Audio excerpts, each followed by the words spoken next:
মুন্ডক উপনিষদ। এই উপনিষদটি আমরা আজকে শুরু করব।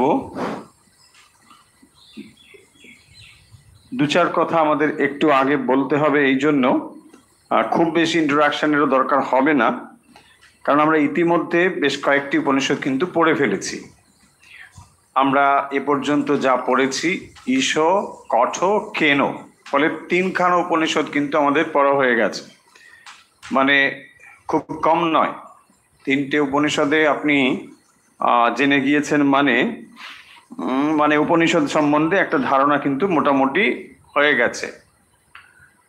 তো এখন আমরা যে সমস্ত উপনিষদগুলো পড়ব, আর নতুন করে উপনিষদ কি কাকে বলে এগুলো বোধহয় আর বলার দরকার হবে না, কারণ এগুলো বললে সময়টাই আবার বেরিয়ে যাবে। তার থেকে আমরা বিষয়ে চলে আসব খুব তাড়াতাড়ি। তবুও আমরা সংক্ষেপে একটু আলোচনা তো করবই। এ পর্যন্ত আমরা যে উপনিষদগুলো আলোচনা করেছি তার মধ্যে দেখুন ঈশ, কঠ আর কেন, এই যে দুটো পড়েছি আমরা, ঈশ এবং কঠ, এই দুটো হচ্ছে আসলে যজুর্বেদীয়, শুক্ল যজুর্বেদীয়। শুক্ল যজুর্বেদীয় মানে বেদকে চার ভাগে আমরা ভাগ করেছি, নিশ্চয়ই আপনি জানেন। এই কাজটি করেছিলেন ব্যাসদেব, এবং সেই কাজটি করবার জন্যে ব্যাসদেব আর কেউ নয়, ব্যাসদেব হচ্ছেন স্বয়ং ভগবান, অবতার রূপে তিনি এসেছিলেন। তো তার আগে কিন্তু বেদ ছিল, এটা তো স্পষ্টই বোঝা যায়।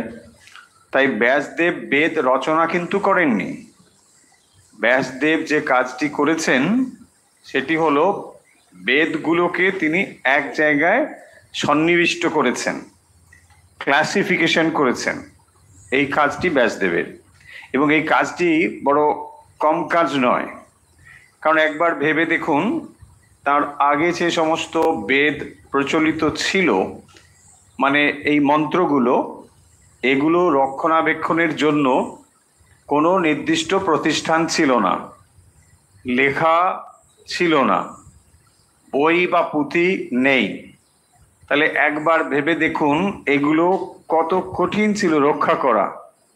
কিভাবে এগুলো রক্ষা করা হতো, সেই জন্যই দেখবেন বেদের মন্ত্রগুলো এই জন্যেই নিত্য পাঠ্য বিষয় ছিল তখনকার দিনে। এখনকার কথা হচ্ছে না, এখন তো আমরা খবর কাগজ ছাড়া দিন শুরু করতে পারি না, তখন এটা ছিল না। তখন ছিল বেদ পাঠ করতে হবে, এবং এই পাঠেরও, সেই জন্য আপনারা যারা খানিকটা পরিচিত আছেন এইসব বিষয়ে জানেন যে শুধু পাঠ বললেই পাঠ নয়, বেদের মন্ত্র পাঠেরও নানা রকম ব্যাপার আছে। উদাত্ত অনুদাত্ত তো রয়েছে, এছাড়া এর নানা রকম স্টাইল আছে। বলে ঘনপাঠ, জটাপাঠ, এরকম সব পাঠ আছে। কি সেই পাঠগুলো আর কিছুই নয়, ওই মন্ত্রগুলোকে বিভিন্ন স্টাইলে পাঠ করা। কেন এরকম করা হচ্ছে? এটার একটাই উদ্দেশ্য, যে কোনোভাবে বারবার সেই মন্ত্রগুলোকে উচ্চারণ করা, এবং তার ফলে এগুলো মুখস্থ হয়ে যাবে, এবং এই মন্ত্রগুলো মুখস্থ করে প্রজন্মের পর প্রজন্ম চলেছে, শিষ্য প্রশিষ্য এইভাবে এগুলো চলেছে। ফলে এই রকম অবস্থায় যখন দীর্ঘদিন এগুলো মানুষের মনে বা মানুষের কাছে এসেছে পরম্পরাক্রমে, তখনই এগুলোর প্রয়োজন হলো যে এগুলো হারিয়ে যাচ্ছে ধীরে ধীরে। কারণ দেখুন, একজন মানুষ কোনো একটা বেদের কোনো একটা নির্দিষ্ট অংশ তিনি মুখস্থ করেছেন, সেটা তার শিষ্যকে তিনি মুখস্থ করিয়েছেন, পাঠ করিয়েছেন, এভাবে চলেছে। কিন্তু ধীরে ধীরে মানুষের স্মৃতিশক্তি তো কমতে শুরু করলো, কলিতে এসে আরো কমে গেছে। নানা কারণ আছে, মোবাইল ফোন তার মধ্যে একটা। আমরা নাম্বার এখন আর বলতেই পারবো না, খুব বেশি হলে একটা নাম্বার অনেক কষ্টে, ফোন নাম্বার দুটো নাম্বার বলতে গেলে মুশকিল হবে। তো এইরকম যখন অবস্থা, তো তখন সেগুলোকে সংরক্ষণের একটা বিরাট প্রয়োজন পড়ল। এবং এইগুলোকে, বেদ হচ্ছে ভগবানের জ্ঞান রাশি, তো সেই জ্ঞান রাশিকে যখন সংরক্ষণের প্রয়োজন মনে হলো তখন এগুলো ছিল অত্যন্ত ছড়িয়ে ছিটিয়ে, মানে নানা জায়গায় নানা স্থানে এগুলো রয়েছে। কেউ বেদের একটা অংশ মুখস্থ করে চলেছে, কেউ অন্য একটা অংশ। আজকে যেমন আমরা 4টে বলছি ভাগ, এরকম তো ভাগ ছিল না। ফলে এরকম ভাবে এগুলো ছড়ানো ছিল, নানা জায়গায় ছড়ানো রয়েছে, সেটা প্রজন্মের পর প্রজন্ম চলছে। এবারে দেখলেন যে এগুলো যদি সংরক্ষণ না করা হয় সব কিন্তু ধীরে ধীরে মুছে যাবে, হারিয়ে যাবে। তাই ভগবানকে জন্মগ্রহণ করতে হলো বা আবির্ভাব নিতে হলো, অবতার নিতে হলো ব্যাসদেব। তিনি কি করলেন? এই বৃহৎ কাজটি করছেন, এগুলোকে এক জায়গায় করে একটা সুন্দরভাবে শ্রেণীবিন্যাস করেছেন। মহান একটি বিরাট কাজ, অত্যন্ত কঠিনও বটে। এবং ব্যাসদেব যেগুলোকে আজ আমরা লিখিত অবস্থায় দেখি তার অনেক শাখা নষ্ট হয়ে গেছে। মানে ব্যাসদেব যখন এগুলোকে কাজ করছেন তার আগেও অনেক নষ্ট হয়ে গেছে, এরকম কথা রয়েছে। এবং তখন দেখুন, এই যে লিখিত ইতিহাস আমরা বলি, ইতিহাস রচনাও তখন হতো না, আপনি কোনো কিছুই আর তার পাবেন না। সেই জন্য এগুলো খুবই জরুরি হয়ে পড়েছিল এগুলোকে সংরক্ষণ করবার। সেই কাজটি ব্যাসদেব করেছেন। এটা আমরা বহুবার আলোচনা করেছি, অনেক প্রসঙ্গে আপনারা জানেন। তো এই কাজটি যখন তিনি করলেন তখন তিনি মূলত তার 4 শিষ্যকে এই কাজের দায়িত্ব দিয়ে দিলেন, যে এরা কি করবে না, এক একটা বেদকে এক একজন রক্ষা করবে। এই কথাটাও আমরা বলেছি বহুবার, যে পৈল ঋষিকে ঋগ্বেদের দায়িত্ব দেওয়া হয়েছিল, সামবেদ জৈমিনী ঋষি, আর যজুর্বেদে বৈশম্পায়ন ঋষি, আর অথর্ববেদে সুমন্ত ঋষি। তো এদেরকে দায়িত্ব দেওয়া হয়েছিল এটাকে রক্ষণাবেক্ষণের জন্য। তো তারা কি করলেন, এটাকে পরপর পরপর শিষ্যক্রমে এটাকে রক্ষা করে চলেছে। যখন এটা লিখিত রূপ এসে গেল অনেক পরে, তখন আর ওই রকম ভাবে হয়তো দরকার হলো না, কিন্তু সেটা থেকে গেল যে এটা এই শাখার, ওইটা ওই শাখার, এইরকম। এখন আমরা আজকে যে উপনিষদটি পড়তে চলেছি সেই উপনিষদটি হলো আসলে একটা নতুন বেদের শাখার একটা অংশ। আমরা পড়তে যাচ্ছি অথর্ববেদ। দেখুন, অথর্ববেদটা আমরা প্রথমেই পড়ছি। এখন এই অথর্ববেদ যে 3টে বেদ, বেদটাকে না সাধারণত ত্রয়ী শব্দে বলা হয়। বেদকে ত্রয়ী বলা হয়, এর কারণ হচ্ছে সেখানে 3টে জিনিসকে ধরা হয়, মানে ঋক সাম যজুর। আবার এই 3টে যে ধরা হয় সেখানে ত্রয়ী বললে অথর্বকে বোঝায় না। আর এই ত্রয়ীর ক্লাসিফিকেশনটা এরকমও কেউ কেউ অভিমত, কারো কারো, যে গদ্য, পদ্য বা গীতা, এই 3 শ্রেণীতে ভাগ করা হয়েছে। তো সেই জন্যে 3টে ক্লাসিফিকেশন হয়েছে বা ত্রয়ী বলা হয়। এটাও আপনারা মোটামুটি শুনেছেন বা এই কথাটা অজানা নয়, জানা আছে। এখন এই অথর্ববেদ এর আবার মোটামুটি 2টো শাখা। অথর্বের অনেক শাখা ছিল, সে শাখা সব নাকি চলে গেছে, এখন আর পাওয়া টাওয়া যায় না। তার মধ্যে প্রধান আমরা 2টো পাবো, একটা হচ্ছে পিপ্পলাদ আর শৌনকা। পিপ্পলাদ ঋষি, পিপ্পলাদ, পিপ্পলাদ পয় হর্ষইকার, পয় পয় আকার, লয় আকার দ, পিপ্পলাদ ঋষির নাম হচ্ছে পিপ্পলাদ। আর একজন হচ্ছেন শৌনকা, শৌনকা। তো এই যে 2টো শাখা আমরা পেলাম মানে অথর্বের, তার মধ্যে শৌনক শাখার অন্তর্গত হচ্ছে এই উপনিষদটি। কি উপনিষদটি? মুন্ডাকা উপনিষদ। মুন্ডাকা উপনিষদ, ঠিক। তো এই মুন্ডাকা উপনিষদে আমরা যেমন অন্যান্য উপনিষদ আলোচনার ক্ষেত্রে মোটামুটি একটা ব্যাকগ্রাউন্ড দেখেছি, প্রেক্ষাপট আলোচনা করা হয়েছে উপনিষদ কি। তাহলে আপনার মনে প্রশ্ন আসতে পারে যে এত উপনিষদ কেন? যদি আপনার উপনিষদ মানে এরকম হিসেব পাওয়া যায় যে মাইনর এবং মেজর, তো মাইনরই হচ্ছে অনেক, 108-এরও বেশি, এরকম কারো কারো অভিমত। আবার মেজর গুলো 11 এরকম রয়েছে। তা এত উপনিষদ রয়েছে, মানে তাৎপর্যটা কি? কেন এত উপনিষদ হয়েছে? একটা হলেই হয়ে গেল, উপনিষদ পড়লাম। এত উপনিষদ হওয়ার তাৎপর্য হচ্ছে যে উপনিষদ মানেই হচ্ছে ব্রহ্মবিদ্যা। যে কোনো উপনিষদ মানেই ব্রহ্মবিদ্যা, সোজা কথায় ব্রহ্মবিদ্যা। আর উপনিষদের যদি আমরা শব্দগত অর্থ দেখতে চাই, তাহলে দেখুন উপনি আর সৎ, এই হচ্ছে ওখানে রয়েছে ব্যাপারটা। উপনিষদ, উপ মানে কি? উপ মানে সান্নিকটে, উপা। আর নি মানে নিশ্চিত রূপে, নি, হ্যাঁ, বা নিঃশেষে, এরকম অর্থ হবে। আর সদ্ধাতুর 3টে অর্থ হয়, সদ্ধাতুর 3টে অর্থ, এটাও বলা হয়েছে, তো একটু রিমাইন্ডার, আমার আপনার মনে পড়ে যাবে। সদ মানে হচ্ছে এক, বিসরণ, বিসরণ মানে হচ্ছে ছেদন, হ্যাঁ, ছেদ করা। তাহলে সদ্ধাতুর অর্থ হচ্ছে ছেদ করা। কি ছেদ? তার মানে দেখুন, যে জন্ম মৃত্যুর চক্রটা চলছিল ওটাকে ছেদ করা। তাহলে যে বিদ্যার দ্বারা জন্ম মৃত্যুর চক্রের ছেদ পড়ে, ছিন্ন হয়ে যায়, কেটে দেওয়া যায়, তাকে আমরা বলছি উপনিষদ। হলো সদ্ধাতুর অর্থ। সদ্ধাতুর আরেকটি অর্থ হচ্ছে গমন, হ্যাঁ, গমন করা। সদ্ধাতু মানে গমন। তাহলে উপনিষদ, উপনিষদ গমন। কি গমন? কার কাছে গমন? গুরুর কাছে এই বিদ্যা লাভের জন্য গমন। আবার একেবারে ব্রহ্ম প্রাপ্তি, সেই ঈশ্বর প্রাপ্তি যা বলুন, সেটি পাওয়ার জন্যও এই অর্থ, সদ্ধাতুর অর্থ গমন। তাহলে গমন মানে প্রাপ্তি, গতি প্রাপ্তি, যাওয়া। কি পাই আমরা এখানে? না এর দ্বারা আমরা ব্রহ্মজ্ঞান প্রাপ্ত হই।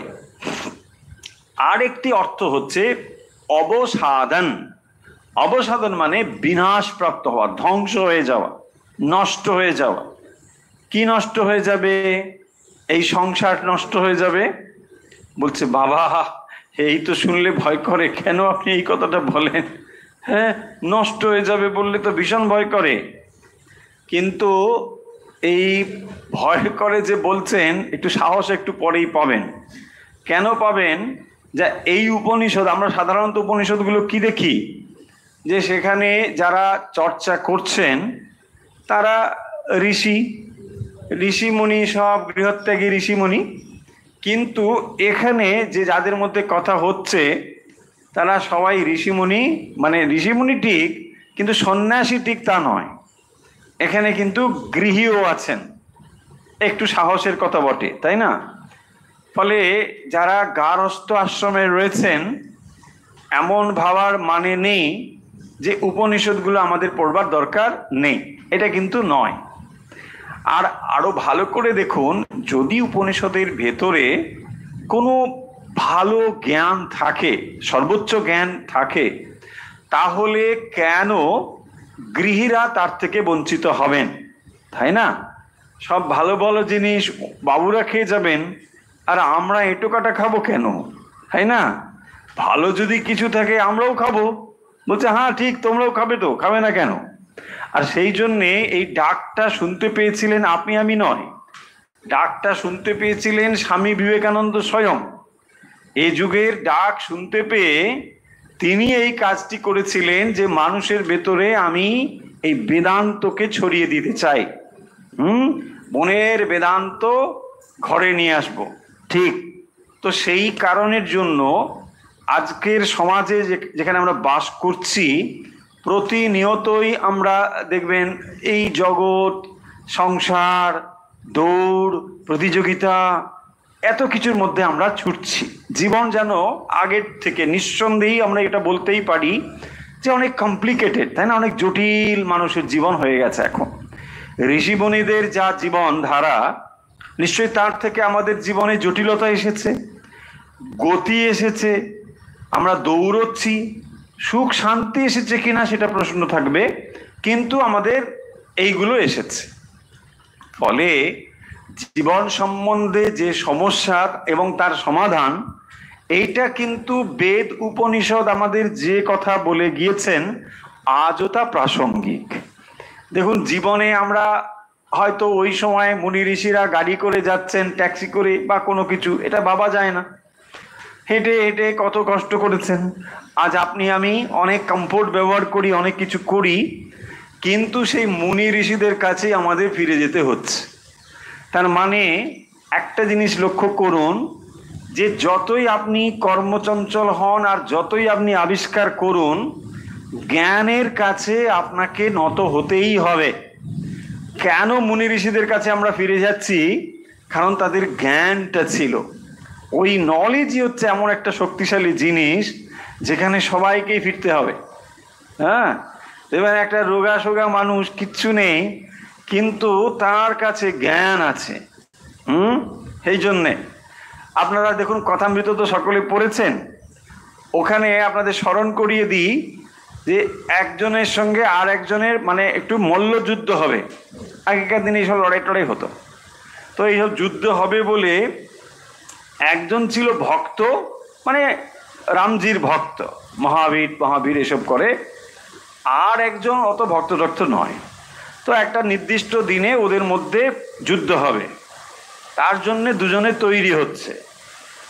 একজন তো মানে বুঝতেই পাচ্ছেন, এই খাচ্ছে তো ওই খাচ্ছে, এই খাওয়া শেষ হলো তো আবার একটা শুরু হলো, মানে খেতে হবে না, না হলে এনার্জি স্টোর হবে কি করে, মানে এইরকম করেই যাচ্ছে করে ওই দিনের জন্য রেডি হচ্ছে। ডাম্বেল বারবেল যত কিছু সব করে টোরে একদম রেডি হচ্ছে যুদ্ধের জন্য। আর যে ভক্ত, সে এটা শুনে, হনুমান সিং, সে কি করছে, বলছে খাওয়া কমিয়ে দিচ্ছে, রোজ একটু একটু করে খাওয়া কমাচ্ছে। আর যেদিন প্রতিযোগিতা সেদিন উপবাস, পূর্ণ উপবাস। সবাই বলছে আর যুদ্ধ করে কি হবে, মানে এ তো হার নিশ্চিত। কিন্তু সে এইটা করে সব সময় ওই রামজির ভজন করছে যে না, আমাকে যুদ্ধে জয়লাভ করতে হবে। এই করে তারপর দেখা গেল সত্যি সত্যি ওই এমন কিছু পালওয়ান নয় যে উপোস করেছিল সেই কিন্তু জয়লাভ করলো। আচ্ছা, এই স্টোরিটা বলার তাৎপর্যটা কি?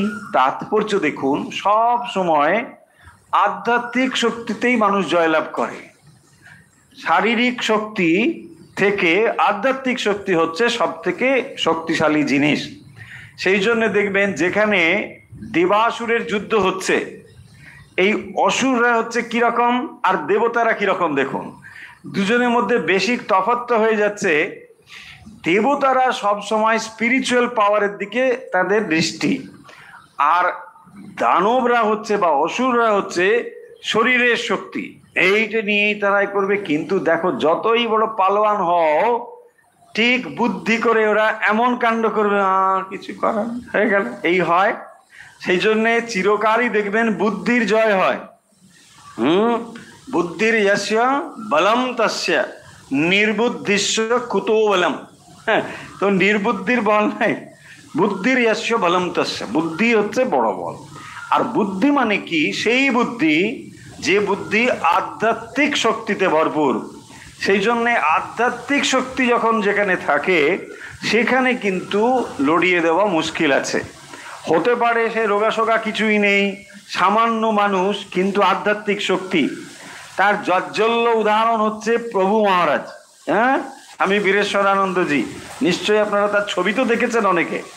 প্রভু মহারাজের ছবি দেখলে মানে মনে হবে ইরি বাবা, ঝড় বাতাস উঠলেই আগে রাখ। কিন্তু একদম স্পিরিচুয়াল জায়েন্ট, একবার অসাধারণ শক্তিশালী, দশম গুরু, সঙ্গগুরু, বিরাট শক্তিশালী পুরুষ। ফলে এই যে পয়েন্টটা যেটা বলতে চাইছি, আধ্যাত্মিক শক্তি হচ্ছে আসলে মানুষের শক্তি। এই কথাগুলো কেন বলছি? এইটা ভারতবর্ষের মানুষের জানা ছিল যে আসলে হচ্ছে জ্ঞান, এবং সেটা হচ্ছে স্পিরিচুয়াল জ্ঞান। সেই জন্যে দেখবেন বারবার আমরা যে উপনিষদগুলোর কাছে আসছি, তার কারণ উপনিষদগুলো এই জ্ঞান আমাদেরকে দেয়। আর দেখুন, এই যত কিছু বিদ্যা আমরা এই জগতে লাভ করে চলেছি বা যত বিদ্যার নাম আমরা জানি, সমস্ত বিদ্যা এই জগৎ সম্বন্ধেই কথা বলে, সমস্ত বিদ্যা। কিন্তু একমাত্র উপনিষদ কথা বলে সৃষ্টির স্রষ্টা সম্পর্কে, বাকি সব সৃষ্টি নিয়েই কথা বলে। তাহলে সৃষ্টি সম্পর্কে যে কথা হবে তা তো স্রষ্টার আগে জানতে হবে। এটাকে যদি আমরা অন্য ভাষায় বলি তাহলে একটা নলেজকে বলা হয় অবজেক্টিভ নলেজ, আর একটা বলা হয় সাবজেক্টিভ নলেজ।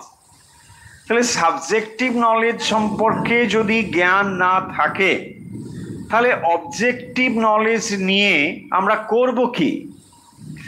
এই কথাটা উপনিষদের ঋষিরা জানতেন। সেই জন্যেই তারা দেখবেন জোর দিয়েছে অধিক পরিমাণে এই ব্রহ্মজ্ঞানের দিকে, যে না এইটা আগে জানতে হবে। কিন্তু আমাদের যে শিক্ষা পদ্ধতি বা যেভাবে আমরা সভ্য বলে নিজেদেরকে ভাবছি বা সভ্যতা অগ্রসর হচ্ছে, সেখানে আপনি কোথাও দেখুন আপনাকে বলা হয়নি ঈশ্বর কি এটা জানতে হবে। না, এটা জানার কোনো প্রয়োজন আপনার নেই। আপনি এটা না জেনে আপনি ইঞ্জিনিয়ার, ডাক্তার সব হতে পারেন বা হয়ে চলেছেন।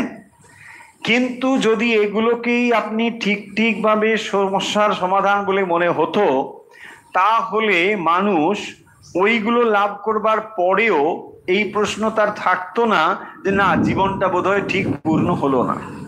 দেখুন এটা হচ্ছে তো। কেন এটা হচ্ছে? এটা চিরকাল হবে যদি আমরা দুটো জিনিসকে না জানি। সেই জন্য দেখবেন যে বিদ্যা আমাদের বৈদিক যুগে ছিল বা পরবর্তী যুগে ছিল, তারা জানতেন যে একজন পরিপূর্ণ মানুষ হয়ে উঠতে গেলে এই দুটো জিনিস দরকার। সেই জন্য সেখানে যেমন গুরুকুলে ব্রহ্মবিদ্যা শেখানো হতো, সেখানে অস্ত্রবিদ্যাও শেখানো হতো, আরো অনেক কিছু শেখানো হতো। তাই দুটো জিনিস দরকার একটা পরিপূর্ণ জীবনের জন্য। সেই জন্য দেখবেন যখন ওই ব্রহ্মচর্য, গার্হস্থ্য, বানপ্রস্থ, সন্ন্যাস, এই চারটি আশ্রমের ব্যাপার যখন পূর্ণভাবে পালন করা হতো, তখন একটা জন্মেই এইগুলো সব মানুষের ভেতরে দিয়ে দেওয়া হতো। তার মানে তোমার জীবনকে তুমি পরিপূর্ণভাবে এক্সপিরিয়েন্সড করো, জেনে নাও, নিয়ে মুক্তির দিকে এগিয়ে চলো। লক্ষ্যটা হচ্ছে মুক্তি। সেই মুক্তির জন্যে তোমার যদি ভেতরে এইসব থাকে কামনা বাসনা, পূরণ করে নাও, নিয়ে এগিয়ে চলো। পূরণ করে নাও মানে এটাও আবার যেন এরকম অর্থ না ভাবেন যে তাহলে এখন আমরা তো পূরণ করি না, তারপরে না হলে ওদিকে যাওয়া যাবে। এটা কখনো হবে না। কারণ কামনা বাসনা এমন একটি জিনিস, দেখবেন সেই জন্য শ্রীরামকৃষ্ণ বলছেন ছোট ছোটগুলো বিচার করে পূরণ করে নাও, কিন্তু খুব বড় যদি কিছু ভাবো তাহলে সেটা হবে না। কারণ হবে না কেন? ওই করতে জীবন শেষ, আর পরেরটা আস্তে আস্তে আবার ওইগুলো। আর শুধু তাই নয়, এগুলোর ছাপ মনের উপর পড়ে যাচ্ছে। বিষয় বড় সাংঘাতিক জিনিস। আপনি ভাবছেন না এ আর কি একটু, নো নো নো, ও সব আপনার ওখানে প্রিন্ট হয়ে যাচ্ছে। আর প্রিন্ট হয়ে গেলে পরে ওগুলোই আপনাকে প্রমোট করবে। এই যে ভালো লেগেছিল, চলো ওইখানে চলো। আপনি হয়তো জানেন না আপনার মন ঠিক ওই বস্তুর দিকেই ধাবিত হবে। সেই জন্যে বলা হয় যে বিষয় ভোগের দ্বারা বিষয় নিবৃত্তি কখনো হবে না। এই জন্যই এখানে বৈরাগ্য বা বিচারের পথ তৈরি হয়েছে। তা নাহলে তো ব্যাস হয়তো না। অনেকের এরকম ধারণা আছে, না না এবারে ভোগ করে নি, পরের এবারে দেখা যাবে। ভোগ করতে করতে ব্যাস। সেই জন্যে ভোগ করতে গিয়ে কি হয় না, বিষয় ভোগ করতে গিয়ে বিষয় আপনাকে ভোগ করে।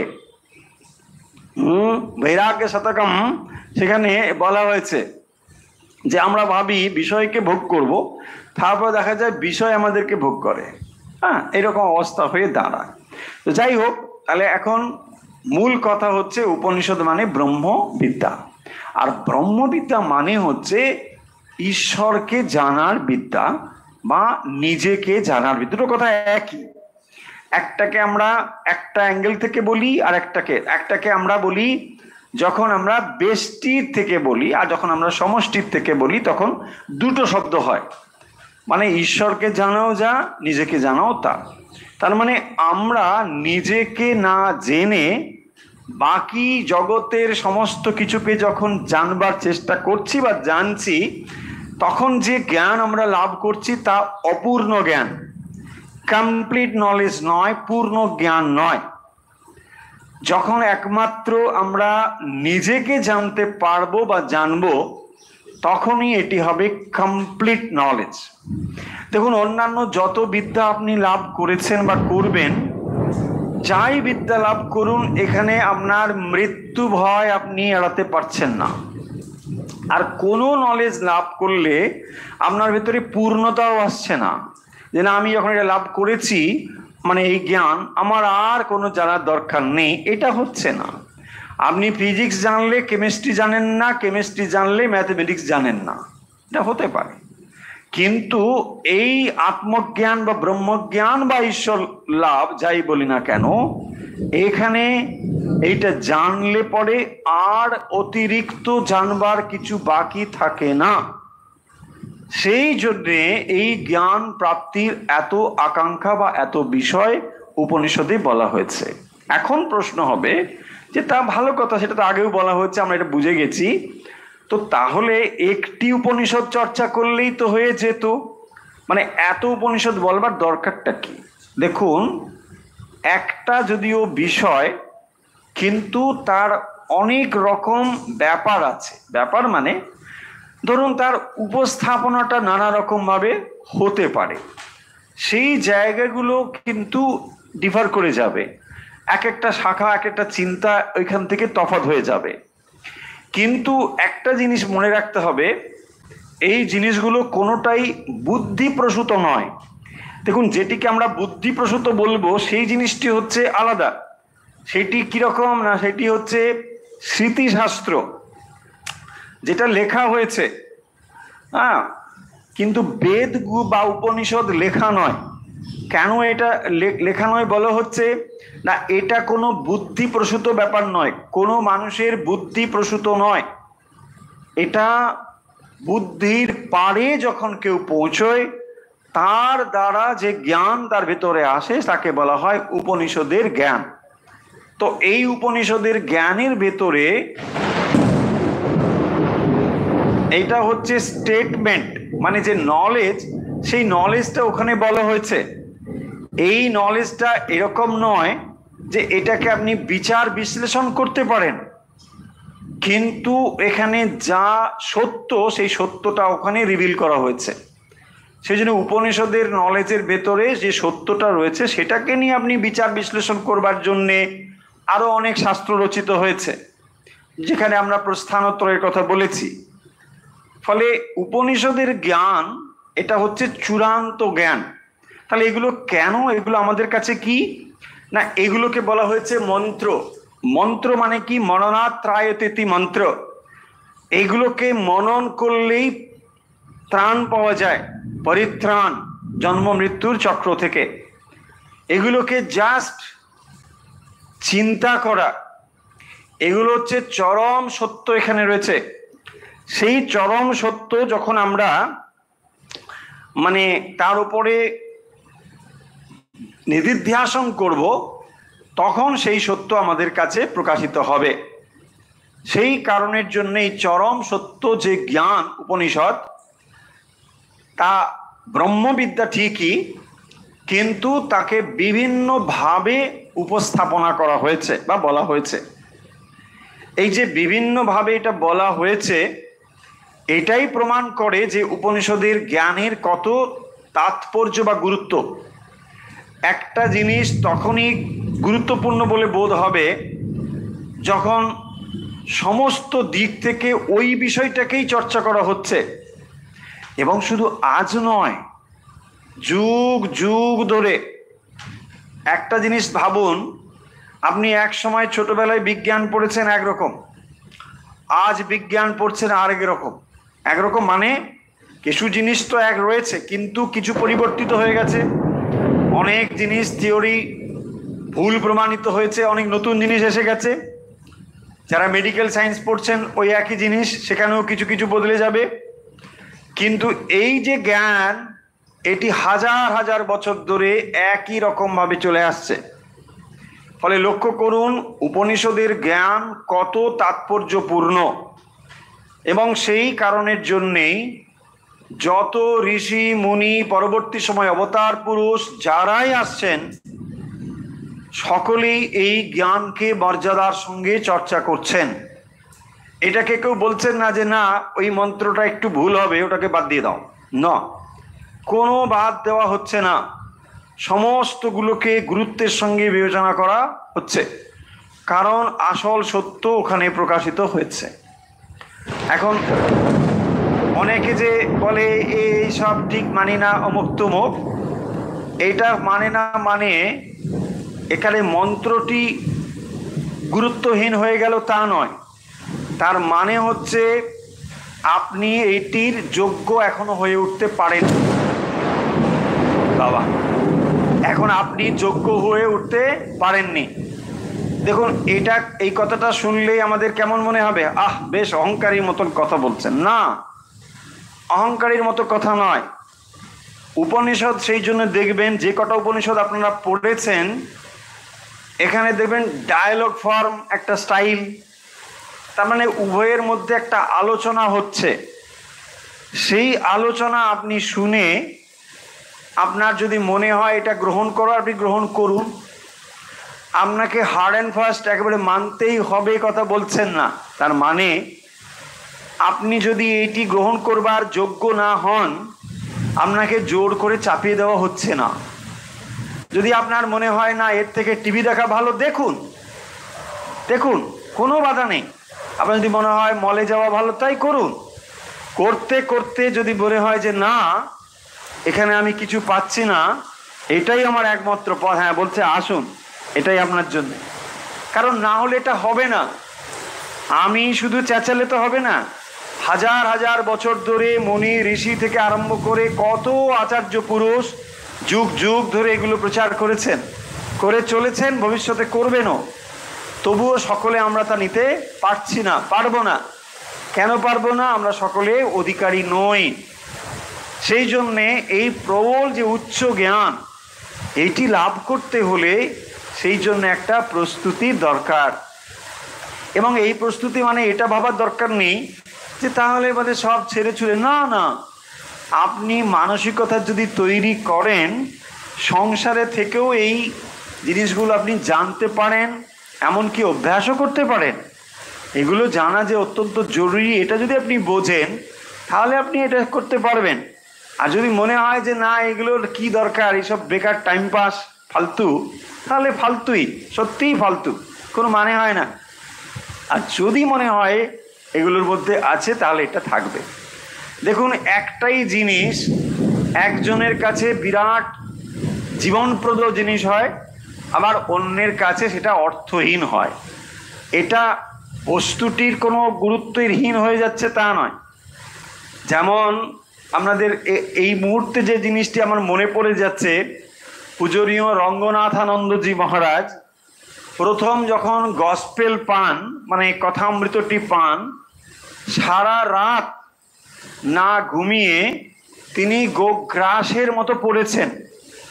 এবারে ভেবে দেখুন এই মানুষটির ভেতরে কি একটা খিদে ছিল, স্পিরিচুয়াল কোয়েস্ট, সেটা ছিল বলেই ওই কথাগুলো তার কাছে এরকম মনে হয়েছে। আপনি আমি একবার ভেবে দেখুন, হয়তো রাত জেগে একটা উপন্যাসও কোনোদিন পড়িনি, আমি তো পড়িনি, আপনারাও হয়তো পড়তে পারেন কি আমি জানি না। উপন্যাসের মধ্যে যে গল্প আছে তার আকর্ষণ এতটা নয় যে রাত্রের ঘুম বন্ধ করে কেউ পড়বে। কেউ কেউ পড়তে পারে, সে কথা আলাদা, কিন্তু দেখুন এই এত আকর্ষণ সেখানে আপনার পাই না, অথচ তিনি এই কথামৃত রাত জেগে পড়ছেন। তার মানে তো বুঝতে হবে যে কোনো একটা বিষয় সেখানে রয়েছে। তাই যত তৃষ্ণা আপনার ভেতরে প্রবল হবে ততই দেখবেন পানীয়ের গুরুত্ব আপনি অনুভব করবেন। আর তা না হলে পানীয় কেউ নিয়ে এসেছো, আচ্ছা দেবে, ডাবের জল, রাখো রাখো, ও বোধহয় ফেলে দিয়েছিল নাকি, দেবে, দিচ্ছ, আচ্ছা দিয়ে যাও, ও অনলাইন পাওয়া যাচ্ছে মুন্ডক উপনিষদ, আর রাখো, ওর মুন্ডই খারাপ আছে বোধহয়, তাই না? এই জিনিসগুলো হবে, হতে বাধ্য। ওয়াই হবে? এই জন্যে যে যেটা আমরা খুব দ্রুততার সঙ্গে পেয়ে যাই তার গুরুত্ব আমরা দিতে শিখি না, সেই জন্য এই জিনিসগুলো গুরুত্ব পায় না। দেখুন, এই কথাগুলোর ভেতর দিয়ে মোটামুটি একটা ইন্ট্রোডাকশন আমরা করতে পারলাম, যে কথাগুলো আগে বলেছি আর খুব রিপিট করার দরকার হবে না বলে, কারণ আপনারা অলরেডি যারা উপনিষদ পাঠ করে ফেলেছেন তারা একটা ধারণা তৈরি করে ফেলেছে। এখন আমরা যে উপনিষদটা পড়ব বললাম মুন্ডক উপনিষদ, এটি অত্যন্ত ইন্টারেস্টিং, অত্যন্ত মানে দারুণ একটা ব্যাপার এখানে আছে। দেখুন, প্রত্যেকটি উপনিষদের মধ্যে থেকে কিন্তু ইউনিকনেস আছে, যদিও সবই ব্রহ্মবিদ্যার দিকে যায়, তবুও এর মধ্যে ইউনিকনেস আছে। ইউনিকনেস না থাকলে কিন্তু এখানে স্থান পাবে না। আর এগুলোকে আচার্য শঙ্কর নিজে তার ভাষ্য রচনা করেছেন, ফলে যেগুলোর ভাষ্য স্বয়ং আচার্য রচনা করেছেন সেই উপনিষদগুলো কিন্তু কম গুরুত্বের নয়, অনেক গুরুত্বপূর্ণ সেগুলো। ফলে আমরা যে উপনিষদটি এখন চর্চা করতে চলেছি সেটি হচ্ছে অথর্ব বেদের শৌনক শাখার একটি উপনিষদ।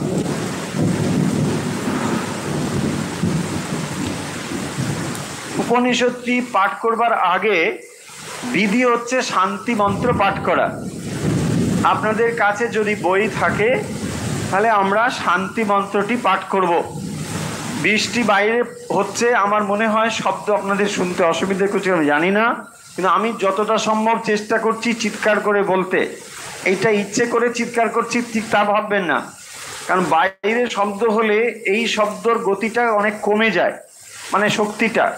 সেই জন্য আমি অডিবল না হলে আপনার কাছে জোরে জোরেই বলবো, এটাই স্বাভাবিক প্রবণতা। সেই কারণের জন্য যারা কানে কম শোনে তারা জোরে বলে। এখন আমি কম শুনছি তা ভাববেন না, কম শুনছি মানে ওই বাইরে বৃষ্টি হচ্ছে বলে। ও এত জোরে চিৎকার করছেন কেন, কম করে কেন? ব্যাপারটা বুঝতে পেরেছেন আশা করি। তো এখন শান্তি মন্ত্রটা পড়ব। শান্তি মন্ত্র যে বলা হয় না, দেখবেন যখন আমরা মর্নিং চ্যান্টিং করছি, আপনারা তো নিশ্চয়ই তার সঙ্গে থাকেন অনেকে, সেখানে 3 বার শান্তি বলা হয়, তাই না? ওম শান্তি শান্তি শান্তি, এই তো হয়।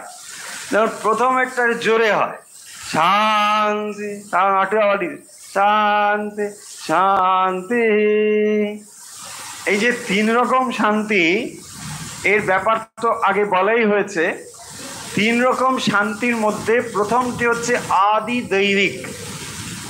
আদি দৈবিক মানে ধরুন প্রথমটা জোরে করতে হচ্ছে, এই যে এখন ঠিক সিচুয়েশনটা, এই যে বাজ পড়ছে, হে বাজ তুমি পড়ো না, আমার এখন শান্তি মন্ত্র বলছি। তো সেই জন্যে বাজ আদি দৈব একটু দূরে আছে, তো সে চিৎকার করে জোরে ওম শান্তি, তারপরে একটা শান্তি, হ্যাঁ শান্তি, মাঝখানেটা তাহলে কি আদি দৈবিক আদি ভৌতিক। আদি ভৌতিক মানে আমার পারিপার্শ্বিক অবস্থায় যেগুলো আছে, ও এখানে এটাকে শব্দ করছে, ওখানে আছে, এখানে অমুক আরশোলা বিছে, অমুক তমুক যা কিছু হোয়াটএভার, এইগুলো যেন শান্তি থাকে, তাহলে আমি পাঠটা করতে পারবো। এটা গেল। আর লাস্টে যেটা বলা হয়েছে সেটা আস্তে করে। আস্তে করে মানে এটা হচ্ছে আধ্যাত্মিক। আধ্যাত্মিক মানে আমার শরীর মন বুদ্ধি এগুলো যেন সব ঠিকঠাক শান্তিপূর্ণ থাকে, তবেই কেবলমাত্র আমি এই বিদ্যা লাভের উপযুক্ত হব। সেই জন্যে প্রার্থনা করা হচ্ছে 3 রকম শান্তি। অনেকে ভাবে আরে বাবা শান্তি লিখে কিউব দিয়ে দিলেই তো হতো, তাই না? এত মানে বুদ্ধি টুদ্ধি কম ছিল ওদের, শান্তি কিউব ব্যাস, শান্তি শান্তি শান্তি শান্তি কিউব হয়ে গেল। না, শান্তি কিউব না, এটা হচ্ছে 3 বারের কারণ আছে আলাদা। সেই জন্যে শান্তি শান্তি শান্তি এই 3 বার উচ্চারণটা করতে হবে। আচ্ছা, শান্তি উচ্চারণ এই যে আমরা করি, এখানেও লক্ষ্য করুন 3টে স আছে। এই শান্তিটা শান্তি নয়, এটা ডেন্টাল স, রাইট? আর একটা স হয় মূর্ধন্য স, সেটা যেরকম ষট বিকার, ষট শাস্ত্র, ষট দর্শন, ওখানে যে ষট, বা আপনি ষাঁড় যখন এই শব্দটা উচ্চারণ করছেন, দেখুন ওখানে স্বটাও একবারে মূর্ধন্য স। মূর্ধন্য মানে জিহ্বা যখন মূর্ধার সঙ্গে স্পর্শ করে তাকে বলে। কিন্তু সাধারণত বাংলা উচ্চারণের ক্ষেত্রে অধিকাংশ স্বরটাই তালবস্য হয়ে যায়, অধিকাংশ স্বরটাই তালবস্য। বাংলা উচ্চারণে খুব স্পষ্টভাবে মূর্ধন্য স্বর উচ্চারণটা পাওয়া যায় না। কিন্তু যখন আমরা শান্তি উচ্চারণ করব তাহলে মনে রাখবো এটা হচ্ছে তালবস্য। শান্তি শান্তি শান্তি, এটা শান্তি নয় বা শান্তি এটাও নয়। হয়েছে? স্পষ্ট পরিষ্কার? আচ্ছা, এবারে আমরা বোধহয় শান্তি পাঠ করব, তারপরে বৃষ্টিটা থামবে। হ্যাঁ, কারণ বৃষ্টি না হলে শান্ত হবে না। কিন্তু অনেকে আবার বলছে না না না বৃষ্টি হলেই ভালো, তাই না? একদম খুব ভালো। এই বৃষ্টি হলে এক কাপ চা নিয়ে ব্যাস। অনেকে হয়তো দেখুন চা, না না আমি বুঝতে পারছি না এখন অনলাইনে আছে কি না, এখন সবাই হয়তো চায়ের তেষ্টা পেয়ে গেছে। চলুন এখন আমরা ভদ্রম খরনেবী শুরু করব। এই শান্তি মন্ত্রটি হচ্ছে অথর্ববেদীয় শান্তি মন্ত্র। আমরা এ পর্যন্ত যে কটা বেদ মানে শাখা পড়েছি তার মধ্যে কি পড়েছি? সামবেদ হয়ে গেছে, হ্যাঁ, যজুর্বেদের শুক্ল শাখা হয়ে গেছে, তাই না? ফলে অনেকগুলো আমাদের স্টকে কিন্তু এসে গেছে। এখন আমরা যে শান্তি মন্ত্রটি পড়ব, অনেকের এটা মুখস্থ আছে, তবুও আজ আমরা এইটা পড়ব এবং এরপরে যতবার এই পাঠটা শুরু করব সবার আগে এটা পড়ে তারপর পাঠ শুরু করব। ঠিক? ওম ভদ্রম কর্ণেভি শৃণুয়াম দেবা, ভদ্রম পশ্বে মাক্ষ বীর্য যত্রা। হয়েছে? স্থিরৈরঙ্গৈ स्तुवां सस्तनुभि ব্যাসেম দেবহিতম যদায়ুঃ। ছোট্ট, এবারে এর আমরা অর্থ জানব। প্রথমেই দেখুন ওম। এই ওম হচ্ছে যে কোনো বৈদিক মন্ত্রের শুরুতে প্রণব উচ্চারণ করা হয় ওম, সেই জন্যে প্রথমে রয়েছে ওম।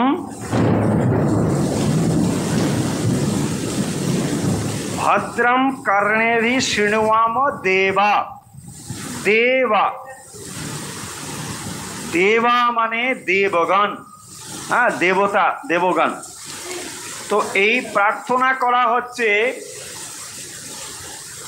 দেবতাদের কাছে।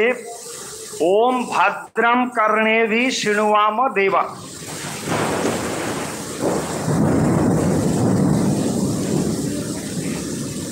ভদ্রম কর্ণেভি শৃণুয়াম দেবা।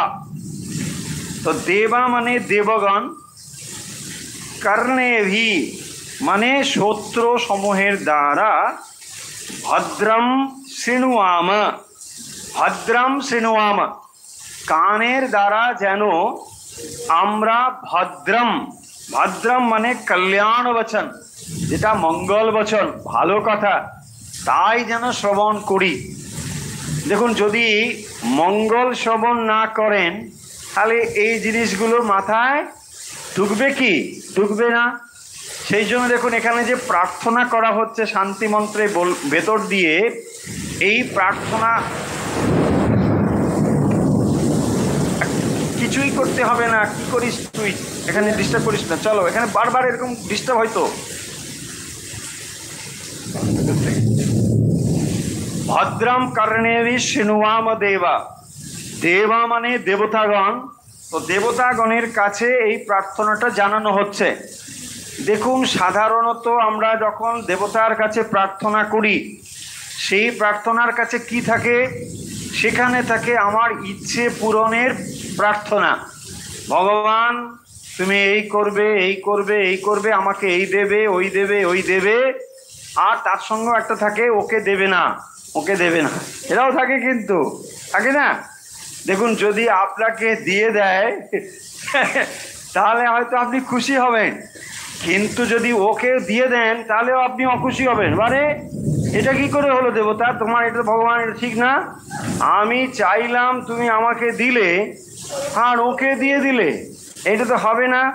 সে এরকম আছে না যে ভগবানের কাছে প্রার্থনা করলো, ভগবান বললো তথাস্তু, বলছে কিন্তু একটা কন্ডিশন আছে। কি কন্ডিশন? বলছে তোমাকে আমি যা চাইবে দিয়ে দেবো, কিন্তু তোমার যে শত্রু সে কিন্তু দ্বিগুণ পাবে। বলছে ওরে বাবা, এইটা তো খুব মুশকিলে পড়লাম, আমি কিছুই পাচ্ছিলাম না, ভগবান দেবে বলল, খুশি হলাম, কিন্তু দেবেতে দাও তুমি, আমার শত্রুর লিস্টও তোমার কাছে, সাংঘাতিক। তারপরে বলছে শুধু তাই নয়, তোমার হবে ভয় নেই, যখন আপনি আলো দেখছেন সেটা আগেই পতিত হয়েছে, ফলে বিপদ নাই, কোনো বিপদ নেই। যখন হ্যাঁ মানে তখন সে ভাবলো আরে সর্বনাশ, কি করা যাবে, তাহলে তো আমাকে যা দেবে। তখন সে বলছে প্রভু তাহলে এক কাজ করো, আমার একটা চোখ অন্ধ করে দাও, একটা চোখ অন্ধ করলে ওর দুটো চোখ হয়ে যায়। তাহলে যে কথা হচ্ছিল যে তাহলে ভগবানের কাছে আমরা প্রার্থনা করি, দেখবেন যার যত প্রার্থনা লম্বা তার তত লিস্টটা বড়, অনেক বেশি তালিকায় আছে বলে, মানে ছেলের চাকরিটা করে দাও, মেয়ের বিবাহটা হয়ে যাক, পুত্রে ভালো ট্রান্সফার হোক, ভালো জব, এই হচ্ছে আমাদের লিস্ট। মোটামুটি যত লিস্ট লম্বা হয় তত প্রণামের সময়ও লাগে। প্রণাম করে লম্বা হয়ে হয়তো পড়ে আছে, আপনি হয়তো ভাবছেন যে মানে এরকম, কিন্তু তার লম্বা লিস্ট আছে, এরকম সব আছে। এরকম দেখবেন মানে বুদ্ধেশ্বরী মহারাজের কাছে অনেকে ওরকম হাসতেন টাসতেন লম্বা হয়ে, মানে উঠছে না এখন, তারপরে এই সুপ্রভাত দেখো না, ও কি ঘুমিয়ে পড়লো কিনা, মানে ওখানে হয়তো টায়ার্ড হয়ে ছুটে এসে ব্যাস লম্বা হয়ে প্রণাম করছে টলছে, এইসব ব্যাপার। যাই হোক, এটা তো গেল মজা, কিন্তু এখানে দেখুন যে শান্তি মন্ত্রটি বলা হচ্ছে, এটা কোনো কিছু লৌকিক প্রার্থনা নয়, এই দাও ওই দাও ব্যাপার নেই।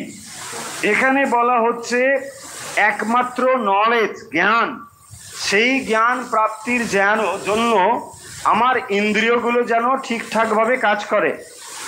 ভদ্রম কর্ণেভি শৃণুয়াম, কর্ণেভি শৃণুয়াম ভদ্রম, আমি কি শুনবো? ভদ্রম মানে কল্যাণ বচন, আমার কর্ণ যেন কল্যাণ বচন শ্রবণ করে, মঙ্গল বচন যেন শ্রবণ করে, সেই প্রার্থনা আমি করছি। তাহলে আমার ইন্দ্রিয়গুলো যদি অকল্যাণ বচন শুনে শুনে কলুষিত হয়ে থাকে, আমার এই জ্ঞানে প্রবৃত্তি হবে কি? তাহলে এই জ্ঞানে যে আমার রুচি হয় না, তার কারণটা নিশ্চয়ই আমরা বুঝে গেছি। তার মানে আমার কান অন্য কিছু শুনে শুনে এতভাবে তৈরি হয়ে আছে, আমি আর চাই না এগুলো শুনতে, তাই না? সেই জন্যে রবীন্দ্রসঙ্গীত শুনলে আমরা অনেকেই বদ্ধ করে দিই, তার থেকে যখন দেখি যে আ আ আ আ কি ভালো, কি ভালো, তাই না? দেখুন হয়, তার মানে রুচি কিভাবে তৈরি করে, শৃণুয়াম ভদ্রম শৃণুয়াম দেবা। তাহলে আমি এই জ্ঞানের প্রতি যেন আমার অনুরক্ত হয়, আমার ইন্দ্রিয় যেন পিউরিফাইড হয়, সেই জন্যে প্রার্থনা করা হচ্ছে। ভগবান আমাকে অন্য কিছু দিতে হবে না। তার মানে যে জ্ঞান আমি প্রাপ্ত হতে চলেছি, গুরু শিষ্য পরম্পরায় তো প্রাপ্ত হওয়া যাচ্ছে, তো সেই জ্ঞান আমি যেন যথার্থভাবে বুঝতে পারি, তাই না? তাহলে তো আমি বুঝতেই পারবো না, আমি যদি আর এরকম অমঙ্গলময় হয়ে থাকে বুঝতে পারবো না। পিউরিফিকেশন, সেই জন্য হচ্ছে আমার ইন্দ্রিয়গুলো যেন আমি পিউরিফাই করছি, এইটাই। দেবা মানে কি? হ্যাঁ, দেবা, দেবা মানে দীপ, দীপ ধাতু, দীপ মানে হচ্ছে নলেজ, হ্যাঁ, দীপ মানে হচ্ছে প্রকাশ। তাহলে দেবতা মানে যার ভেতরে প্রকাশটা অধিক পরিমাণে, তাকেই বলে দেবতা। সেই জন্য দেবা, তাদের কাছে আমরা প্রার্থনা করছি, তাদের প্রকাশ অধিকতার সত্যগুণ প্রদান। ভদ্রম পক্ষেমা, দেখুন তারপরে আমরা পরবর্তী অংশ পড়ছি, শৃণুয়াম হয়ে গেল, তারপরে বলছেন যজত্রা। দেখুন এখানে কি বলছেন? দেবাহা, এখানে বলছেন যজত্রা। যজত্রা মানে যজনীয় দেবগণ, পূজনীয় দেবগণ। আচ্ছা, তার কাছে বলছি অক্ষভি, ভদ্রম পশ্বে মাক্ষভি, অক্ষভি, অক্ষভি মানে চক্ষুর দ্বারা, অক্ষিভি, অক্ষভি বৈদিক প্রয়োগ, বৈদিক প্রয়োগে অক্ষভি রয়েছে, আমরা লৌকিক ব্যাকরণে অনুযায়ী শব্দটি হয় অক্ষিভি, তো সেই জন্যে চক্ষুর দ্বারা। তাহলে চক্ষুর দ্বারা আমরা যেন ভদ্রম, ওখানেও দেখুন ভদ্রম মানে চক্ষুর দ্বারা সুশোভন দ্রব্য পুষ্প আদি পশ্চিম দর্শন করতে সমর্থ হই। তাহলে আমরা চোখ দিয়ে যেন ভদ্রম মানে মঙ্গলময় শুভ জিনিস, সেগুলোকে সুশোভন জিনিস পশ্চিম দর্শন করতে সমর্থ হই। পশ্চিম ভদ্রম কর্ণেভি শৃণুয়াম, আর ভদ্রম অক্ষিভি পশ্চিম, হ্যাঁ আমরা যেন দেখতে পাই। তাহলে চোখের দ্বারা আমরা যেন সুশোভন জিনিসকে দর্শন করি, আর কর্ণের দ্বারা যেন আমরা সুশোভন জিনিসকে শ্রবণ করি। তাহলে আমাদের এই বিষয়ে রুচি না হওয়ার হেতু এই মন্ত্রের ভেতর থেকেই স্পষ্ট হয়ে যাচ্ছে যে যদি আমার দৃশ্য অন্য জিনিস দেখতে দেখতে খারাপ হয়ে থাকে, তাহলে সেই দেখুন আমাদের বলা হয় এরকম যে এই ইন্দ্রিয় তো আমাদের মস্তিষ্কে আসলে, কারণ এর সূক্ষ্ম অংশটা তো মস্তিষ্কেই রয়েছে, এটা দিয়ে যে দেখি আসল তো দেখাটা ওখানেই হয়। এবং এরকম বলা হয় যে আমি যে চোখ দিয়ে দেখি এটা আমার টোটাল যে ব্রেনে যে পাওয়ারটা রয়েছে না, তার মোর দ্যান 80% পাওয়ারটা চোখের জন্যই দেওয়া আছে। মোর দ্যান 80% পাওয়ার আপনার চোখের জন্যে, বাকি ইন্দ্রিয়ের জন্য একটু একটু করে পার্সেন্টেজ দিয়ে 100% হয়েছে। 80% হচ্ছে আপনার চোখ। সেই জন্য এখানে দেখুন ওই যে দৃশ্য বলা হচ্ছে না পশ্চিমা, তাহলে চোখ দিয়ে আপনি যে জিনিসটিকে দেখছেন ওটা মাইন্ডে সঙ্গে সঙ্গে রেজিস্টার হচ্ছে।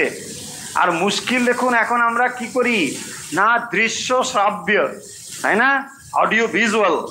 তাহলে অডিও ভিজুয়াল জিনিসটা কত পাওয়ারফুল একবার ভাবুন। যেটা আপনি ভাবছেন স্ক্রল করে যাচ্ছি, তাই না, আমরা তো স্ক্রল খুব অভ্যস্ত না, এমনকি জপযজ্ঞেও, আরে বাবা আমি দেখি কি মজা, তাই না, বলছে না জপযজ্ঞ হচ্ছে, কোথায় মারা জপযজ্ঞ, জপযজ্ঞ কি যজ্ঞ, হ্যাঁ ওখানে কাউন্ট করছে, ওটা কাউন্টার মেশিনের মতন না, হ্যাঁ নাম করছে এবং স্ক্রল করে যাচ্ছে। আমরা ভাবছি যে স্ক্রল মানে শব্দ উৎপন্ন হচ্ছে না, তাই না, যখন আপনি ফোন করেন তখন শব্দ হয়, কিন্তু এই যে স্ক্রল করে যে আপনি সবই সর্বনাশটা আরো গভীরভাবে করছেন, ওখানে অডিও ভিজুয়াল দুটো হচ্ছে, মানে লেখা যাচ্ছে প্লাস ওখানে দৃশ্যটাও যাচ্ছে, ওটা যে মাইন্ডে কি গভীরভাবে রেজিস্টার হয়ে যাচ্ছে, এটা যদি আমাদের বোধ একবার তৈরি হয় আমরা এখান থেকে একটু বিরত হব।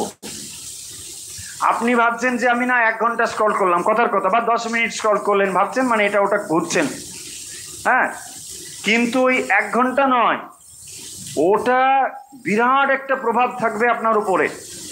হ্যাঁ, সেই জন্যে এই যে এখানে বলা হলো ভদ্রম পক্ষেমা অক্ষিভি যজত্রা, হে যজত্রা, হে যজনীয় দেবগণ, আমার চক্ষু আদি যেন সুশোভন দ্রব্যকে দর্শন করতে সমর্থ হয়, আমি যেন ভালো জিনিসকে দেখতে সমর্থ হই।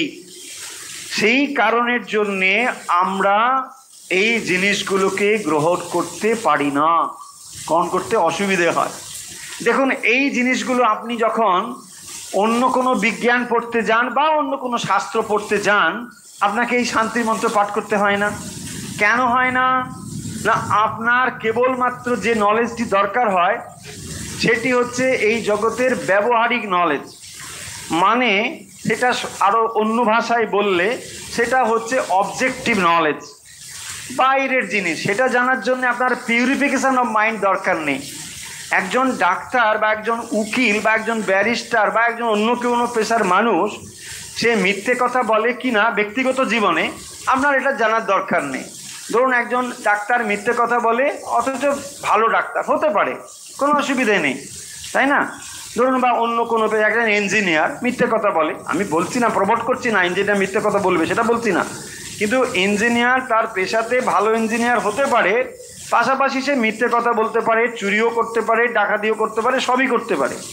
কিন্তু আপনি এটা দেখাতে পারবেন না একজন ব্রহ্মজ্ঞ মহাপুরুষ চুরিও করেন আবার ব্রহ্মজ্ঞ, মিথ্যে কথা বলেন আবার ব্রহ্মজ্ঞ, না, এটা বোধহয় আমরা পাবো না। আমি যথার্থ সেন্সে বলছি, কিন্তু এটা হবে না।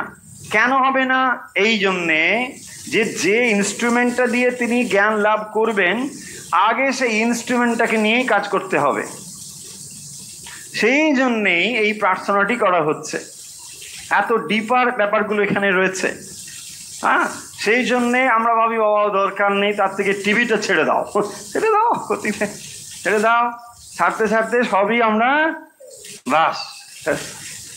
যদি আপনার মনে হয় যে না এগুলোর মধ্যে ব্যাপার কিছু আছে, কারণ জন্ম জন্ম ধরে এইরকম করতে করতে আমাদের একটা হ্যাবিট হয়ে গেছে যে মরাটা কোনো ব্যাপারই না, ওই তো মরে গেল ব্যাস হয়ে গেল, আবার একটা জন্ম হয়ে যাবে, ফ্রি তো, তাই না? এ তো মানে ব্রহ্মা তো ফ্রি দিয়ে দিচ্ছে। হ্যাঁ, ব্রহ্মা বলে ঠিক আছে ও মরে গেছে, আবার ওর জন্ম চলো, আবার জন্ম চলো, সব ফ্রি। ফ্রি যখন এগুলো পেয়ে যাচ্ছি ফলে আর কোনো সমস্যা নেই না। কিন্তু এগুলো আমাদের কেন মনে হচ্ছে? আমাদের ইমপিওর মাইন্ডের জন্য এটা মনে হচ্ছে। মাইন্ডটা এত ইমপিউরিটি আমাদের ভেতরে এসে গেছে যে যেটা মিথ্যা সেটাকে সত্য মনে হচ্ছে, আর সত্যটাকে মিথ্যা মনে হচ্ছে। এই পুরো জিনিসটা উল্টো হয়ে যাচ্ছে ইমপিওর মাইন্ডের জন্য। সেই জন্য এই প্রার্থনা। তারপরে দেখুন, স্থিরৈ রঙ্গৈ অঙ্গৈ স্থিরৈ শিবৈ রঙ্গৈ স্তষ্টুভাগম সস্তনুবিহি। এগুলোকে আমরা ভাঙবো, ভেঙে ভেঙে দেখুন। স্থিরৈ অঙ্গৈ, তাহলে অঙ্গৈ স্থিরৈ, অঙ্গৈ মানে দৃঢ় অচঞ্চল, অঙ্গ হ্যাঁ স্থির, স্থির হওয়া মানে না, স্থির মানে শান্ত হওয়া। কোনগুলো শান্ত হওয়া? অঙ্গৈ, অঙ্গ মানে হস্ত পদাদিকে আমরা অঙ্গ বলি, অঙ্গ প্রত্যঙ্গ, তাই না? তাহলে যখন দেখবেন আমার পাটা নড়ছে তার মানে মনটাও চঞ্চল হচ্ছে। হ্যাঁ, সেই জন্যে মাস্টারমশাইরা বলেন না এই স্থির হয়ে বসো, সোজা হয়ে বসো। আমরা তখন ভাবতাম আমি পা নাড়ালে মাস্টারমশাই কী সমস্যা? হ্যাঁ, সবই তো বুঝে যাচ্ছি, কিন্তু ব্যাপারটা তা নয়, ব্যাপারটার ভেতরে গভীরতা আছে। হ্যাঁ, অনেকে বসলেই দেখবেন স্থির হয়ে বসতেই পারে না। হ্যাঁ, পাটা এরকম এরকম হচ্ছে, ওরকম এরকম হচ্ছে, এখানে এটা নড়ছে, পায়ের উপর পা, আবার এটা, এই নানা রকম স্টাইল আছে। পায়ের উপর পা মানে এটা রজগুণের ভাব, তাই না? এটা বসলো, ধরুন এমনি বসা নয়, কেউ এমনি বসেছে সেটা আলাদা কথা। কোনো একটা ধরুন পাবলিক প্লেসে বা কোনো জায়গায় বসছেন, সেখানেই বসার স্টাইল দেখেই তার ব্যক্তিত্ব বোঝা যায়। কিন্তু মানুষটা কীরকম, সাত্ত্বিক, রাজসিক, তামসিক, অহংকারী, সব বোঝা যায়। ওগুলো নিয়ে চর্চা, ওসব একটা শাস্ত্রও আছে, বিজ্ঞান আছে, মানে আলোচনার ক্ষেত্র রয়েছে, সেটা বলছি না। বলছি এখানে যে জিনিসটি, যে স্থিরৈ রঙ্গৈ, সো অঙ্গ যদি স্থির না হয় এই কথাগুলো আপনার মাথায় ঢুকবে না। শরীরটা নড়ছে মানে শুধু শরীরটা নড়ছে না, মনটাও দ্রুততর নড়ছে, তার থেকে আরো দৌড়ে ছুটছে। সেই জন্যে এটাও কিন্তু খুব গুরুত্বপূর্ণ বিষয়। স্থিরৈ রঙ্গৈ অঙ্গৈ স্থিরৈ তনুভি, মানে শরীরের সঙ্গে যুক্ত হয়ে আমার তনুভি, তুষ্টুবাংশ মানে তাদের স্তব করে, আপনাদেরকে স্তব করে, দেবহিতম, দেব কর্মে রথ, ইয়ৎ ইয়ে আয়ু জীবনকাল ব্যসেম যেন প্রাপ্ত হই। আমি যেন আমার পূর্ণ যে জীবন সেটা যেন প্রাপ্ত হই। কিভাবে? এইভাবে। সেই জন্য বলছেন স্থিরৈ অঙ্গৈ ষষ্ঠুভাগম সস্তনুভি ব্যাসেম দেবহিতং যদায়ু। দেবহিতম, তুষ্টুবাংশ আপনাদিগের স্তব করে, তুষ্টুবাংশ আপনাদিগের স্তব করে, দেবহিতম দেবকর্মে রত, দেবহিতম ইয়ৎ যে আয়ু মানে জীবনকাল, তা যেন ব্যাসেম আমি যেন প্রাপ্ত হই। তারপরে শান্তি শান্তি শান্তি, তিনবার শান্তি। তাহলে এখানে কি বলা হচ্ছে? দেবতাদের কাছে প্রার্থনা করা হচ্ছে আমরা কর্ণের দ্বারা যেন কল্যাণ বচন শ্রবণ করি। তারপরে যজনীয় দেবগণ, যজনীয় মানে পূজনীয়, পূজনীয় দেবগণ, আমরা চক্ষুর দ্বারা যেন শোভন বস্তুকে দর্শন করি। শোভন বস্তু, যে বস্তু দর্শন করলে আপনার মন শান্ত হয়, ভালো হয়, সেই রকম জিনিসকে দর্শন করতে বলা হয়। সেই জন্য দেখবেন ঠাকুর ঘরে পুষ্পকে রাখতে হয়। পুষ্প ফুল ফুল রাখলে কি হয়, আপনার মন ওই রকম ভাবে সাত্ত্বিক ভাবে পূর্ণ হবে। হ্যাঁ, যে কোনো জিনিসের প্রভাব দেখবেন চোখের উপর দিয়ে আমাদের ভেতরে প্রবেশ করে। চোখটাকে আমরা যদি ইন্দ্রিয়ের সমস্ত ইন্দ্রিয়ের মধ্যে চক্ষুটাকে ধরি, চক্ষু হচ্ছে একটা বিরাট জানালা, সম্পূর্ণ একটা জানালাকে আপনি খুলে দিয়েছেন। আর অন্যগুলো হচ্ছে ছোট ছোট ফুটো যেখান দিয়ে আলোটা আসছে। চোখ হচ্ছে একটা বিরাট ভূমিকা। তাই দেখবেন চোখ যদি বন্ধ করে দেওয়া হয় আপনার, আপনি 80% ক্লোজ করে গেলেন পৃথিবী থেকে, চক্ষুটাকে বন্ধ করলে। বন্ধ মানে শুধু বন্ধ মানে এমনি বন্ধ হবে না, কাপড় বেঁধে দিলে হবে না। হ্যাঁ হ্যাঁ, বুঝুন না, গান্ধারী ওরকম করে গান্ধারী বেঁধে রেখেছিল, কিন্তু ওটাও একটা মানে সিম্বলিক যে এইভাবে ভেতরে প্রবেশ করতে হবে।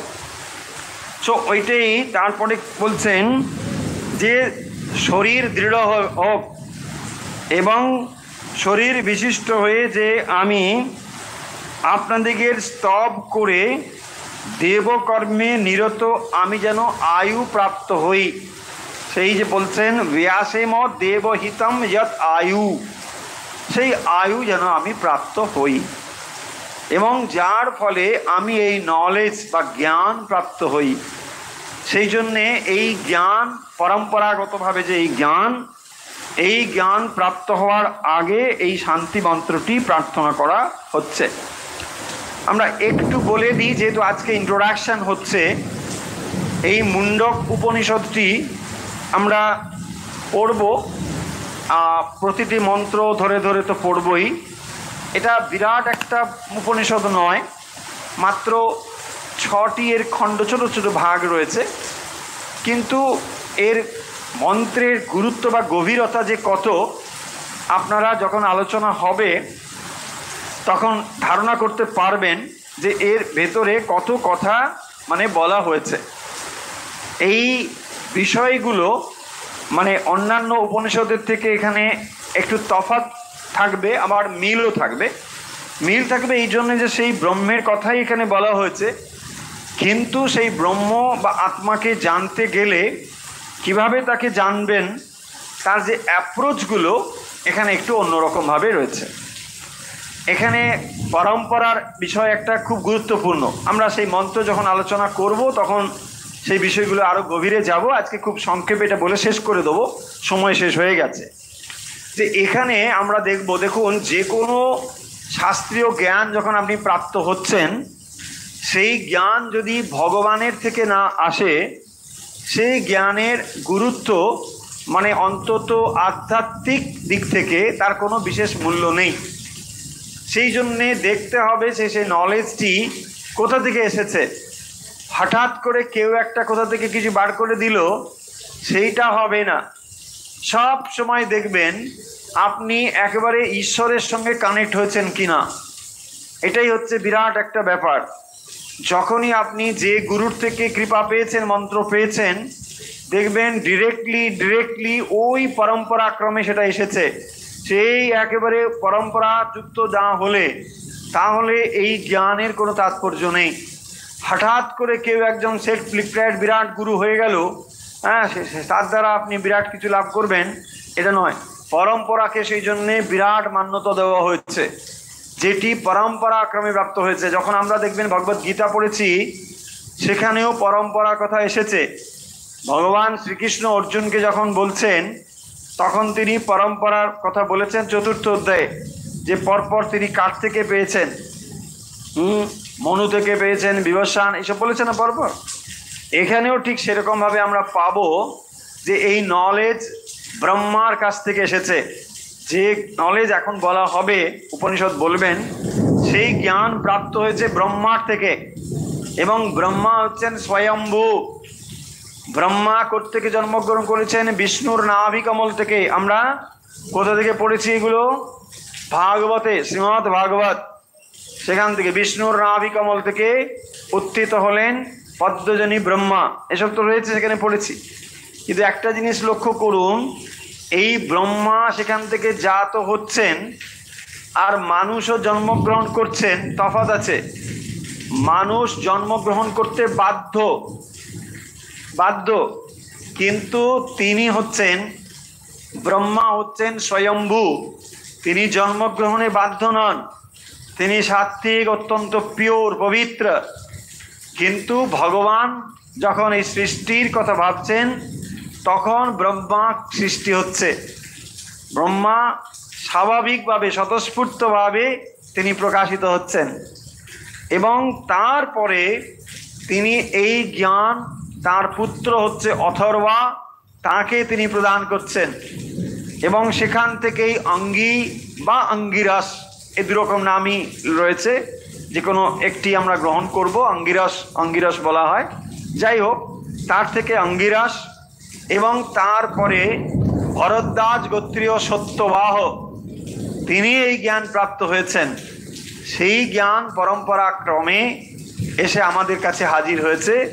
সেই জ্ঞান আমরা জানবো এর পরের দিন, যেখানে আমরা এক একটি করে মন্ত্র পড়ব এবং এই মন্ত্রের ইনার মিনিংগুলোকে জানবো এবং অন্য উপনিষদের থেকে তখনই আপনি জেনে যেতে পারবেন এর মধ্যে কি তফাৎ আছে।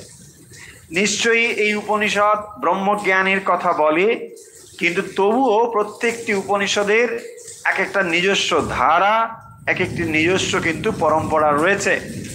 আর এই যে জ্ঞান আমরা প্রাপ্ত হচ্ছি এত সহজে, এটা ভাববেন না যে মুনি ঋষিরা এই জ্ঞান যখন চর্চা করতেন অত সহজে তারা পেয়ে যেতেন।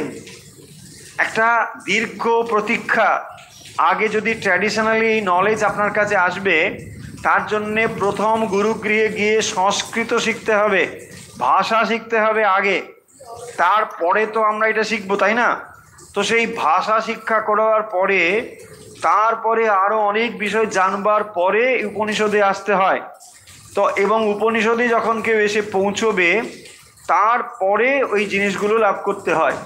সেই জন্যে আমরা এখন যারা এগুলো অত সহজে পড়ে নিচ্ছি, আমাদের সেই প্রিপারেশনটা না থাকার ফলে আমরা ভাবছি ও হয়ে গেল, জেনে গেলাম, তারপরে ভুলে গেলাম, চলে গেলাম। এটাই হচ্ছে কারণ গুরুগৃহে গিয়ে দীর্ঘ 20 বছর 25 বছর একটানা অধ্যয়ন করে এই শাস্ত্রগুলোকে জানতে হতো।